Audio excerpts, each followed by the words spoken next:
जय हिंद मेरे प्यारे साथियों जैसे कि आपको पता है हम लोग हिस्ट्री डिस्कस कर रहे हैं और हिस्ट्री में हम लोगों ने बहुत सारा टॉपिक सिंधु घाटी हो, वैदिक सभ्यता हो, हम लोगों ने ये पढ़ लिया है। अब क्या पढ़ेंगे?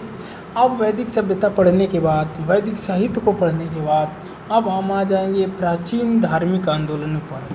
प्राचीन धार्मिक आंदोलनों पर आ जाएंगे। क्यों प्राचीन धार्मिक आंदोलन आने की क्यों इनकी आवश्यकता पड़ी, यानी वैदिक सभ्यता के बाद प्राचीन धार्मिक आंदोलनों की आवश्यकता क्यों पड़ी? क्या ऐसी इतिहास में चीज़ें हुई कि प्राचीन धार्मिक आंदोलनों को आना पड़ा, यानी प्राचीन धार्मिक आंदोलन जो हैं उनको आना पड़ा इसके सामने? क्योंकि देखिए, जहाँ तक थी ऋग्वैदिक काल में चीज़ें, तो ऋग्वैदिक काल में तो ठीक ठाक थी, क्योंकि उस पर जो कर्म के आधार पर वर्ण व्यवस्था थी तो ठीक थी, कोई बुराई नहीं था। लेकिन जैसे ऋग्वैदिक काल आता है ना, तो उसमें बहुत सारी बुराइयां आ जाती हैं। जैसे मान लीजिए वर्ण व्यवस्था को क्या कर दिया जाता है, कर्म के आधार पर जो वर्ण व्यवस्था थी ऋग्वैदिक काल में, उस उत्तर वैदिक काल आते आते उसको जन्म के आधार पर कर दिया जाता है। ये समाज में सबसे बड़ी बुराई है। और इन्हीं बुराइयों को दूर करने के लिए, यानी कह सकते हैं उत्तर वैदिक काल में जो बुराइयां जन्म ले चुकी थी, उन्हीं बुराइयों को दूर करने के लिए दो धर्म आते हैं। वैसे तो बहुत सारे धर्म आते हैं पूरी दुनिया में। ऋग्वैदिक काल, उत्तर वैदिक काल के जो पूरे वैदिक काल के जितने साहित्य थे, दुनिया से इनको कंपटीशन मिलने लगा। दुनिया से इन्हें क्या मिलने लगा? दुनिया में बहुत सारे कंपटीशन इसके विपक्ष में बोलने लगे। अब भारत में भी वही काम दो धर्म कर रहे थे, जैन और बौद्ध धर्म भी वही काम कर रहे थे। जो दुनिया में अन्य धर्म भी भारत के वैदिक साहित्य का विरोध कर रहे थे, ये भी जैन और बौद्ध धर्म भी वही काम करेंगे। तो आइए आप क्या देखेंगे, सबसे पहले हम प्राचीन धार्मिक आंदोलन में सबसे पहले हम देखेंगे जैन धर्म, उसके बाद देखेंगे बौद्ध धर्म। जैन धर्म में क्या क्या चीज़ें हैं, बौद्ध धर्म में क्या क्या चीज़ें हैं। तो ये क्या करेगी? ऋग्वैदिक काल की जो बुराइयां उन्हें दूर करने का प्रयास करेगी। तो बहुत सारे लोग देखेंगे जैन धर्म बौद्ध धर्म को ज्वाइन करते जाएंगे। तो देखिए, जैन धर्म का पढ़ते हैं, यानी प्राचीन वैदिक आंदोलन की बात करें तो छठी शताब्दी ईसा पूर्व से, छठी शताब्दी ईसा पूर्व में गंगा घाटी में जहाँ एक तरफ साम्राज्यवाद का उदय हो रहा होता है, जहाँ एक तरफ साम्राज्य का उदय हो रहा होता है, तो उसी समय एक विशाल सुसंगठित साम्राज्य की नींव रखी जा रही थी। ठीक उसी समय अनेक नए धार्मिक संप्रदायों का उदय हो रहा था, यानी अनेक धार्मिक संप्रदायों का उसी समय उदय भी हो रहा था। ठीक उसी समय अनेक धार्मिक संप्रदायों का उदय हो रहा था। जिस प्रकार साम्राज्यवादी गतिविधियों का केंद्र मगध बना, जानते हैं 16 महाजनपदों में मगध साम्राज्य ही सबसे बड़ा था, तो वही क्या बना? वही साम्राज्यवादी गतिविधियों का केंद्र बना। ठीक उसी प्रकार नवीन धार्मिक गतिविधियों का, यानी नवीनतम धार्मिक गतिविधियों का केंद्र भी मगध बना। नवीनतम गतिविधि का जैसे जैन धर्म बौद्ध धर्म न्यूनतम धर्म हो गए, उत्तर वैदिक काल के आकर के उसके सामने खड़े हो गए, उनकी बुराइयों के खड़े हो गए। जैन और बौद्ध धर्म क्या है? ये नास्तिक हैं, बाकी जो वैदिक साहित्य है वो आस्तिक है। तो यही ये टकराव की स्थिति बन गई। वहाँ की बुराइयों को दूर करने की पूरी कोशिश की जैन और बौद्ध धर्म ने। तो इसी समय क्या हुआ? इसी समय विश्व के अनेक भागों से, यानी विश्व के बहुत सारे, जैसे जैन और बौद्ध धर्म जो काम कर रहे हैं, वैसे वैदिक साहित्य का हमारे देश में जो वैदिक साहित्य हैं, जैसे ऋग्वेद है, ब्राह्मणों के जो ऋग्वैदिक पुराण हैं, वेद हैं, पुराण है, इन पुराणों का हमें विरोध होने लगा, दुनिया से होने लगा। उस समय विश्व के अन्य भागों से हमारे पुरातन संस्कृति का क्या होने लगा? पुरातन संस्कृति में धार्मिक मान्यताओं को चुनौती दी जाने लगी। बहुत सारी दुनिया के ऐसे ऐसे धर्म आए जो हमारे पुरातन संस्कृति के धार्मिक ग्रंथों को चुनौती दे रहे थे। उसमें कौन कौन थे, जरा ये भी तो जान लें कि दुनिया में कौन कौन से उस समय क्या थे, ग्रंथ थे, कौन कौन से वैदिक कौन कौन से ऐसे संप्रदाय थे जो भारतीय ब्राह्मण ग्रंथों, भारतीय वैदिक ग्रंथों को चुनौती दे रहे थे। तो चाइना की बात करें तो चाइना का कन्फ्यूशियस और लाओजे, और ईरान में जो था जरथुस्ट, और यूनान में पाइथागोरस वही काम कर रहे थे जो भारत में जैन और बौद्ध धर्म कर रहे थे। क्योंकि जानते हैं वैदिक ग्रंथों का ये विरोध कर रहे थे, जैन धर्म बौद्ध धर्म। इन्होंने कहा जो उत्तर वैदिक काल आते आते उसमें जो जन्म के आधार पर मतलब कर दी गई, यानी वर्ण व्यवस्था जन्म के आधार पर की गई, बहुत बड़ी बुराई थी। इसी बुराइयों का फायदा उठाते हुए जैन और बौद्ध धर्म ने अपने साम्राज्य को बढ़ाया, अपने जो वर्चस्व को बढ़ाया और उसमें कामयाबी भी हासिल की। तो बौद्ध धर्म को आगे देखेंगे, पहले इस वीडियो में देखेंगे जैन धर्म, क्योंकि बौद्ध धर्म से पहले जैन धर्म आता है। तो जैन धर्म में सबसे अहम रोल निभाते हैं 24वें तीर्थकार महावीर स्वामी। तो जैन धर्म के पहले तीर्थकार कौन हुए, मतलब पहले इसके कौन तीर्थकार हुए, इसके बारे में देखेंगे कौन इसके पहले तीर्थकार होते हैं। तो ये देखिए, ये जैन धर्म है। जैन धर्म के अभी पार्श्वनाथ हो जाएंगे, तीसरे तीर्थकार होंगे ऋषभ देव जो होंगे, यही इसके संकलनकर्ता होंगे। ऋषभ देव ही क्या होंगे, इसके संकलनकर्ता होंगे, यही मतलब इसकी शुरुआत करेंगे जैन धर्म की, यही मेन संस्थापक। तो मुख्य संस्थापक, पहले संस्थापक ऋषभदेव ही थे। बात इसमें पारसनाथ है, महावीर स्वामी ने इसमें सबसे अहम भूमिका, वास्तविक संस्थापक कर सकते हैं तो महावीर स्वामी चौथे तीर्थकार हो जाएंगे। तो यहाँ से देखेंगे जैन धर्म संस्कृत के जीन शब्द से बना है, यानी संस्कृत का जो जीन शब्द है ना, इसी से बना है जैन। और जीन का अर्थ होता है विजेता, ठीक ना। जीन का अर्थ क्या होता है, विजेता। जीन का अर्थ देखिए यदि जीन का अर्थ क्या होता है, विजेता। अच्छा, संस्थापक कौन है, तीर्थकर। संस्थापक कौन होंगे, तीर्थकर ही तो होंगे। हाँ, ऋषभदेव होंगे यहाँ से, क्योंकि पहले ही थे। अच्छा, परिचय में देख रहे हैं इसके, मतलब ये क्या देख रहे हैं हम, ये हम पढ़ रहे हैं जैन धर्म का परिचय। इसमें महात्मा यानी निग्रह, ये निग्रह क्या होता है, इसका अर्थ क्या होता है, निग्रह का अर्थ क्या होता है। तो देखिए, निग्रह, इसका जो निग्रह का अर्थ होता है कि जिस प्रकार, यानी इसका मतलब हो जाएगा बंधन रहित। क्या हो जाएगा, निग्रह का मतलब हो जाएगा बंधन रहित, यानी बंधन रहित, यानी दुनिया के किसी भी बंधन में आपको बंधना नहीं है। यानी निग्रंथ यानी दुनिया के किसी बंधन में बंध के आपको नहीं रहना है। वो दुनिया के किसी बंधन में जो नहीं बंधता उसी को महात्मा कहते हैं। तो महात्मा के सेंस से समझ सकते हैं निग्रह, यानी जो महात्मा हो दुनिया के किसी भी चीज़ से बाधा फील ना करे, यानी निर्बाध्य हो, ठीक है ना।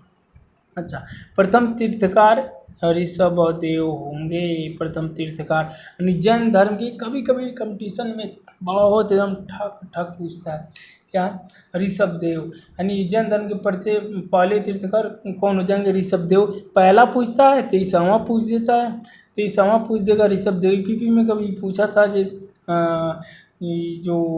जैन धर्म के तीसरे तीर्थकार कौन थे, तो ये क्या हो जाएंगे, पारसनाथ हो जाएंगे। और पहले ऋषभदेव हो जाएंगे, 23वें पारसनाथ हो जाएंगे, और 24वें महावीर स्वामी हो जाएंगे। अभी आगे इसका डिटेल देखें। तो ये चीज़ें तो आपने जान लिया। अब आते हैं, अब देखिए पारसनाथ जी हैं, 23वें तीर्थकार हैं, इंपॉर्टेंट हैं, एग्जाम में डायरेक्टली पूछता है जैन धर्म के 23वें तीर्थकार कौन है, तो आपको डायरेक्ट पारसनाथ मार देना है, टिक। पारसनाथ 23वें तीर्थकार हो जाएंगे। काशी के राजा अश्वसेन के पुत्र हैं। ये पारसनाथ जो है ना, यूपी के काशी से बिलोंग करते हैं भैया, बिलोंग नहीं, यहीं से जन्म लेते हैं और यहीं के काशी के राजा अश्वसेन के पुत्र हैं ये पारसनाथ। और वाराणसी में जन्म लेते हैं, वाराणसी में ही इनका जन्म होता है, इनका घर ही वाराणसी में होता है। अभी और क्या, अनुयायियों की दृष्टि कर, यानी पारसनाथ के बारे में पढ़ रहे हैं। अनुयायियों को चातुर्याम शिक्षा का पालन करने को कहा जाता है। चातुर्याम शिक्षा होती क्या है, चातुर्याम शिक्षा अभी इसमें देखेंगे क्या होती है। मतलब जैन धर्म के जो मूल रूल होते हैं उसे पालन करने के लिए कहा जाता है इसमें, ऋषभदेव के द्वारा। अब आते हैं आगे, देखते हैं चतुर्याम शिक्षा क्या, आप देखिए यही चतुर्याम शिक्षा है जो पार्श्वनाथ ने बात करी। सत्य क्या है, यानी सदैव सच बोलना। चतुर्याम शिक्षा का यही है। चतुर्याम शिक्षा का मतलब क्या होगा, हमेशा सत्य बोलना, यानी सत्य, यानी सत्य, अहिंसा, अस्तेय और परिग्रह, अपरिग्रह, यानी सत्य का मतलब सदैव सत्य बोलना है, इसमें झूठ नहीं बोलना। यानी जैन मुनि, जैन समुदाय के लोग झूठ नहीं बोलते हैं, यानी झूठ नहीं बोलेंगे, वो पार्श्वनाथ ने ही कहा है, जो 23वें तीर्थकार है।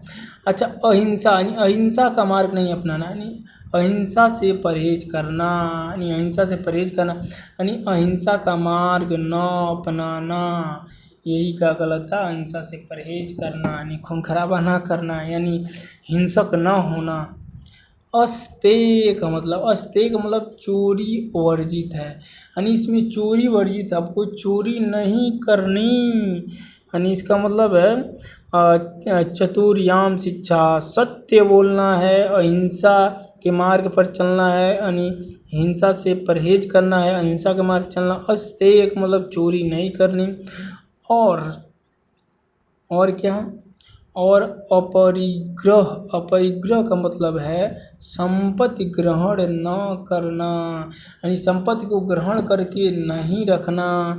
यानी बहुत जो करोड़पति बनते हैं ना, लाखों करोड़ों रख के पुट दे मर के चले जाते हैं, और उनका बीवी बच्चे जो होते हैं उस पैसे का कभी दुरुपयोग भी करते हैं, वो देखने थोड़ी ना आएगा। तो इसीलिए संपत्ति को ग्रहण, संग्रह करके नहीं रखना, ये बहुत हद तक सही है। संपत्ति को संग्रह करके क्यों रखेंगे भाई, जो है उसको पूरा इकोनॉमिक्स को, इकोनॉमिक में लाइए, यूज में लाइए, ताकि उतना इकोनॉमिक्स में वो काम आ सके, भारत की तरक्की में काम आ सके। ब्लैक मनी रख के रखोगे ना, देश के काम आएगा, मर जाओगे, हार्ट अटैक आ जाएगा, आपके काम भी नहीं आएगा।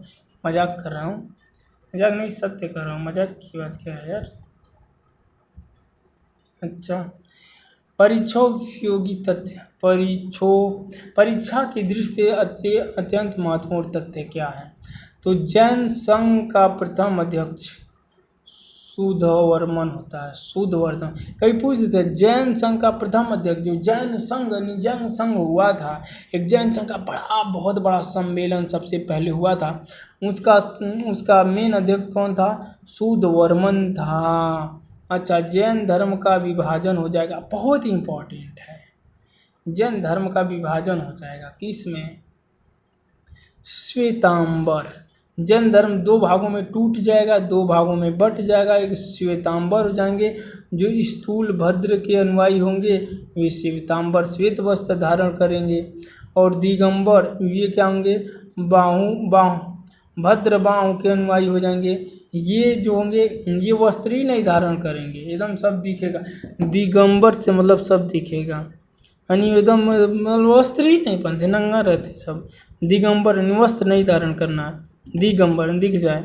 और ये क्या है, श्वेतांबर, यानी श्वेत वस्त्र धारण करने का इसमें अधिकार होता है। जो ये क्या होता है, उत्तर की तरफ, उत्तर भारत की तरफ, ये उत्तर पूर्व की तरफ ये संप्रदाय चलता है। दिगंबर दक्षिण भारत की तरफ चलता है। तो अब मेन रीजन ये समझते हैं कि मेन रीजन श्वेतांबर में क्या होता है, दिगंबर में क्या होता है, इसके कुछ रूल हैं, इसके कुछ दिगंबर में क्या होता है, और इसमें एक तुलनात्मक अध्ययन करेंगे। एक तुलनात्मक अध्ययन के माध्यम से जाने श्वेतांबर क्या होता है और दिगंबर क्या होता है। तो देखिए, श्वेतांबर होता है, इस संप्रदाय के प्रमुख यही होते हैं। श्वेतांबर की स्थूल भद्र हो जाएंगे, ठीक, स्थूल भद्र हो जाएंगे। अच्छा, अब देखिए दिगंबर में क्या होगा, इस संप्रदाय के प्रमुख भद्रबाहु जी हो जाएंगे। अच्छा, इसके समर्थक मगध वाले कहलाएंगे, यानी मगध वाले क्या हैं, श्वेतांबर के होंगे। जानते हैं ना ये क्या होता है, उत्तर पूर्व में ही तो मगध साम्राज्य है, तो मगध वाले क्या हो जाएंगे, श्वेतांबर हो जाएंगे, वे श्वेत धारण करेंगे। और इसके समर्थन में दक्षिण वाले हो जाएंगे, और इसके यानी दिगंबर के सपोर्ट में दक्षिण भारत वाला हो जाएंगे, दक्षिण वाले हो जाएंगे, वो उस भद्रबाहु के अनुयायी कहलाएंगे, और वो वस्त्र ही नहीं धारण करेंगे। अच्छा, इसमें जो होता है श्वेतांबर में, इसमें मोक्ष प्राप्ति हेतु श्वेत वस्त्र का श्वेत मतलब मोक्ष प्राप्ति हेतु श्वेत वस्त्र त्याग करना आवश्यक नहीं है। यानी मोक्ष प्राप्ति करने के लिए श्वेत वस्त्र को त्याग करना आवश्यक नहीं है। बाकी सारे को त्याग करेंगे आवश्यक है, लेकिन श्वेत वस्त्र को त्याग करना आवश्यक नहीं है। यानी श्वेत वस्त्र पहन सकते हैं इस स्थूल भद्र के अनुयायी जो उत्तर पूर्व भारत में आता है, जो मगध वाले ये काम करते हैं, इनके अनुयायी होते हैं मगध वाली स्थूल भद्र के। दिगंबर दक्षिण भारत के लोग ये नंगे रहते हैं, कपड़ा पसंद ही नहीं करते हैं, ये भद्रभाव के शिष्य होते हैं। ये मोक्ष प्राप्ति हो तो वस्त्र का परित्याग कर देते, कहते मोक्ष प्राप्ति करना है कपड़े नहीं पहनेगा, हटा कपड़े पहनेंगे नहीं, कपड़े पहनेंगे तो मुझे मोक्ष की प्राप्ति ही नहीं होगी, इसलिए कपड़े पहनेंगे ही नहीं।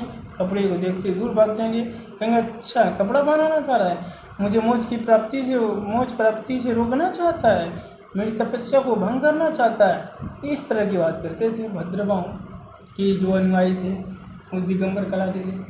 अच्छा तो अब क्या पढ़ेंगे? इसी जीवन में स्त्री निर्वाण के योग्य है, मतलब इसी जीवन में स्त्री निर्वाण के योग्य है। इसमें कहेंगे दिगंबर में कहेंगे इसी जीवन में स्त्री का निर्माण के लिए आवश्यक नहीं है, तो ये अंतर मिल जाता है।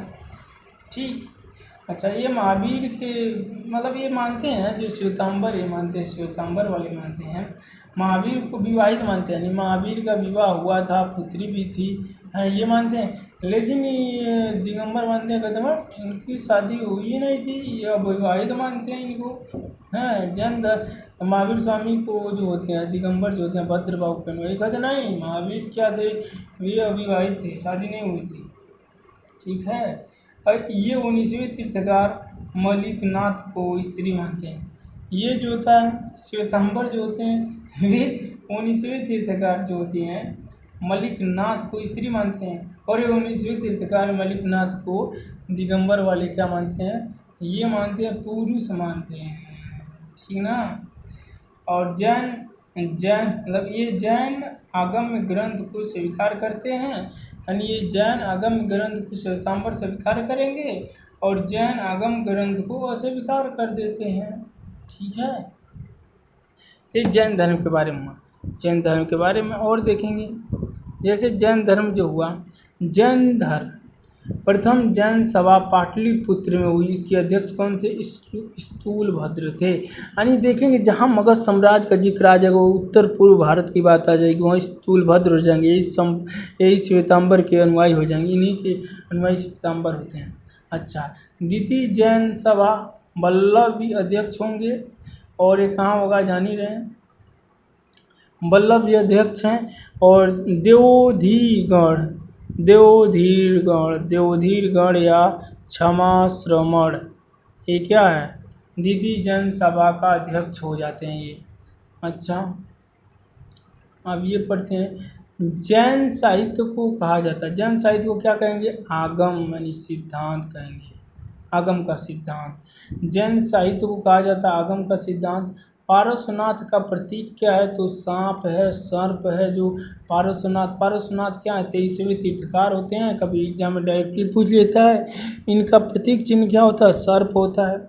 आजीवक संप्रदाय के संस्थापक कौन है?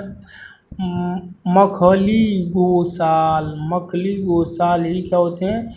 इनका आजीवक संप्रदाय के संस्थापक होते हैं।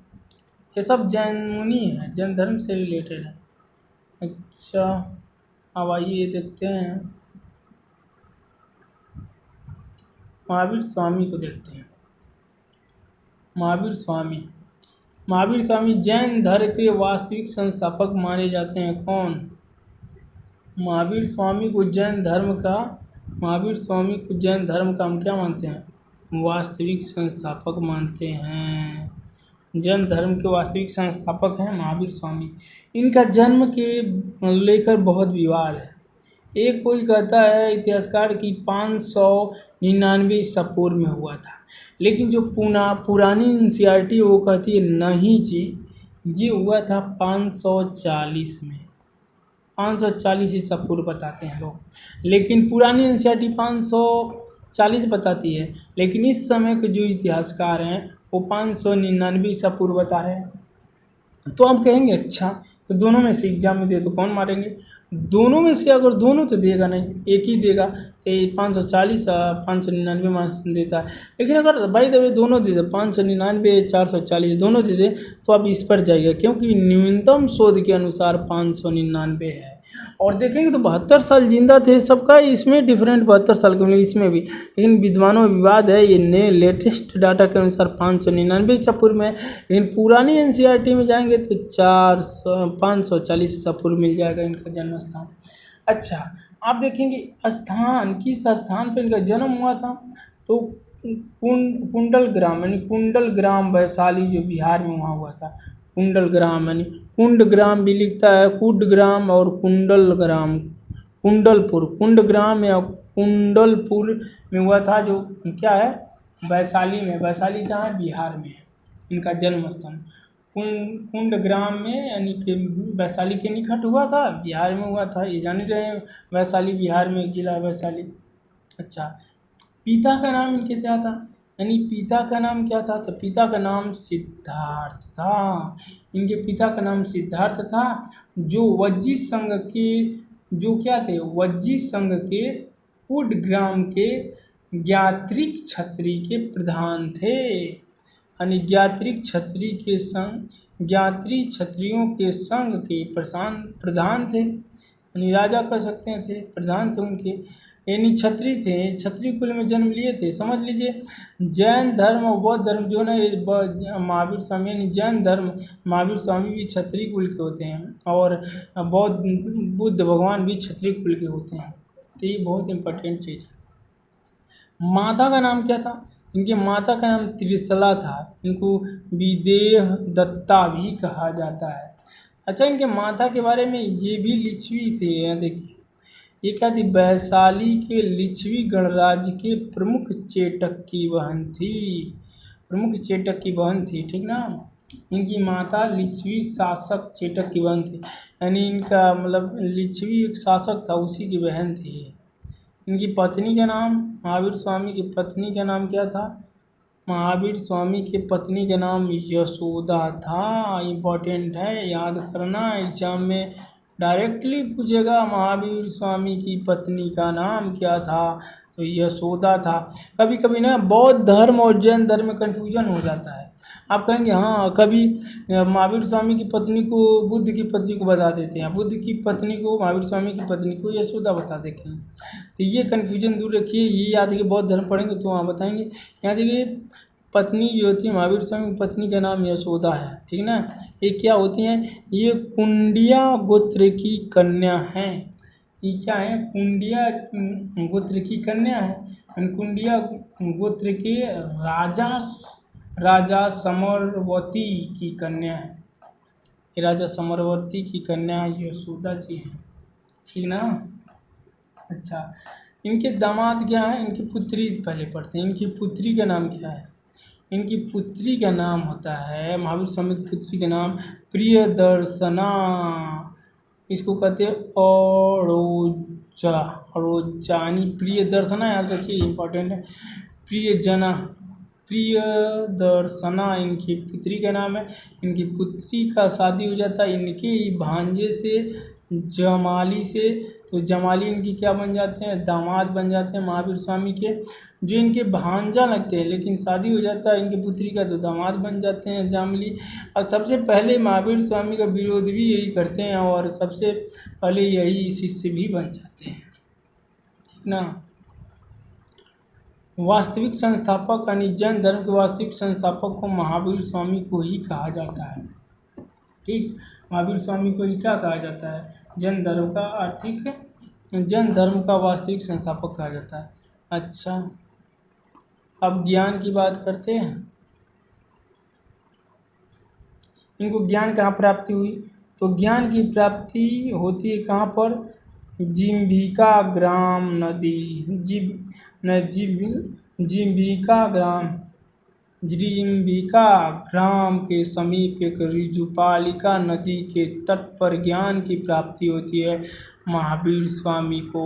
अच्छा, आप कहेंगे कि इनको जब मतलब ऋजुपालिका नदी के तट पर होती है साल वृक्ष के नीचे, तो कितने साल के रहे होंगे जब ये ज्ञान प्राप्ति की, तो इनकी आयु कितनी हुई हो, मतलब किस वर्ष की आयु में ये ज्ञान प्राप्ति हुई। तो 42 वर्ष की अवस्था में जीविका ग्राम यानी जो ऋजपालिका नदी के तट पर 42 वर्ष की अवस्था में इनको ज्ञान की प्राप्ति हो जाती है।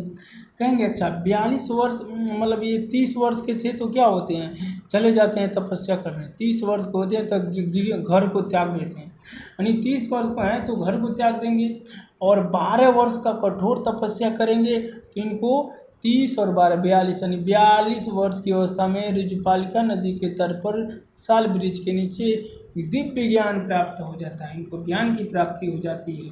ठीक है, अच्छा ज्ञान की प्राप्ति हो गई इनको। आप देखेंगे ज्ञान की प्राप्ति के पश्चात महावीर कहलाएंगे। ज्ञान की प्राप्ति के बाद क्या कहलाएंगे, महावीर कहलाएंगे। ज्ञान की प्राप्ति के बाद क्या करेंगे, महावीर का मतलब महावीर कहलाएंगे। इनके बचपन का नाम क्या है, तो बचपन का नाम वर्धमान है। महावीर स्वामी के बचपन का नाम क्या होता है, वर्धमान होता है। किस गोत्र के हैं, तो इक्ष्वाकु गोत्र के हैं। इनके प्रतीक क्या है, महावीर स्वामी का प्रतीक क्या है, तो सिंह है। इनका प्रतीक क्या है, सिंह है। अच्छा आप कहेंगे इनका अंतिम मतलब अंतिम में इनका पावा क्या हुआ, पावापुरी में ही निधन हो जाता है इनका, ठीक ना। अच्छा अच्छा अच्छा इनके बताइए प्रथम शिष्य बताए ना, प्रथम शिष्य कौन थे, जमाली जो इनके भांजा थे और शादी होने के बाद इनकी पुत्री से दामाद बन जाते हैं, यही प्रथम शिष्य थे। यानी प्रियदर्शना के पति जो थे जमाली वही इनके क्या थे, प्रिय शिष्य थे। प्रथम शिष्य जमाली ही थे। अच्छा प्रथम शिष्य तो शिष्य हो गए, मानते हैं कि इनके भांजे थे और इनकी बेटी की प्रियदर्शना की शादी हो जाती है जमाली से तो दामाद भी बन जाते हैं। यानी इनके दामाद या भांजे पहले इनके शिष्य बनते हैं महावीर स्वामी के। और प्रथम शिष्या कौन बनती है यानी महिला में, तो ये बनती है चंदना, यानी भिक्षुणी संघ की प्रमुख बनती है ये चंदना, ठीक है ना। पहली महिला इनके प्रथम शिष्य बनती है, शिष्या। अच्छा प्रथम उपदेश महावीर स्वामी कहाँ देते हैं, ये महावीर स्वामी जी प्रथम उपदेश कहाँ पर देते हैं, तो अपना प्रथम उपदेश राजगृह में देते हैं। प्रथम उपदेश कहाँ देते हैं, राजगृह में ही देते हैं। अच्छा इनकी प्रमुख उपाधियाँ क्या हैं, तो इनकी प्रमुख उपाधियाँ क्या हैं, तो प्रमुख उपाधियाँ हैं जैसे मान लीजिए केवलीन हो गया इनकी उपाधि केवलीन हो, मतलब इनको केवलीन की उपाधि से नवाजा। केवलीन का मतलब होता है सर्वोच्च ज्ञान प्राप्त करने वाला व्यक्ति। और जिन से इनको पुकारा गया, जिन का मतलब होता है विजेता।